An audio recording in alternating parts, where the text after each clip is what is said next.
Hello and welcome to another fun-filled edition of Adam's Music Box. Today I want to talk about what I consider one of the finest songs ever written, and this is the song One. It was written by Harry Nilsson of Schmielsen. Say that three times fast. I can't even say it one time slow. But Harry Nilsson wrote the song and he recorded it in 1968. But it was a recording made later that year, but released in 69 by Three Dog Night that really set the world on fire, or at least parts of the musical world, because it was a big hit. I don't recall if it made it to number one. I'm here all week, ladies and gentlemen, but it was a great song, and it proves one important oh God, there I go again. It proves an important thing. The original arrangement that Harry Nilsson sung was sort of very light and poppy. It was certainly within that psychedelic tradition of light psychedelic pop that we by this time have moved on from the sounds of so-called classic pop with lush orchestrations. And don't get me wrong, there was still plenty of that. Nelson Riddle and the great Don Costa and Gordon Jenkins were very much doing their thing in the late 60s and early 70s. But in terms of the youngster type of pop, it was going in different directions. But as I've said before, and I'm sure I'll say it again, in the 60s something very interesting happened. The main musical language, the main musical style of arrangement that underscored all of the biggest pop tunes changed. At the beginning of the decade, it was this lush Broadway sound replete with string orchestra, and much of it had a very much jazz informed tinge. It was very much a sort of Broadway meets jazz style of arrangement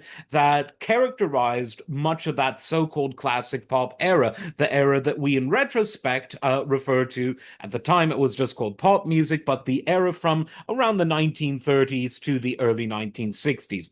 By the late 60s, the sound was rock, which is what made it so easy for a sort of rock vocal group like Three Dog Night. They were a band, but, three lead vocalists who, interchanged and harmonized. They took this song by Harry Nilsson, they took this song One, and they turned it into a song that you could call a pop song, but you could also say it had some proto hard rock elements. The guitar, the rocky rhythm, the intonation. It was a rock song, and it was surprisingly hard for a song that had its birth as a more mellow pop song and that was so high on the pop charts. So, in that sense, it was one of many sort of watershed moments in the late 60s that paved the way for out with the Broadway meets jazz type of musical language that was used in pop to a more rock derived sound. But irrespective of that significance, it's just a wonderful song. The way it builds, particularly in the Three Dog Night arrangement,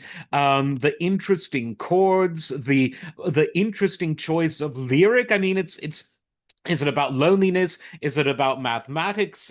Is it about one more chance? I suppose it depends where you are psychologically in life. But the whole thing, it's a trip, man. But it's just a really well constructed song. One of my favorites of all time. It's not a long song. It does what it needs to do, but it has a lot of interesting dynamic and chordal progressions within it. It is a much more sophisticated song than you might give it credit for. So check it out. I think you'll like it, whether you're a rock fan, whether a soul fan, it's got soulful elements, or just someone looking at the changes in pop music in a decade where the sound of pop music tended to change a lot. Listen to the song. I think you might love it as much as I did.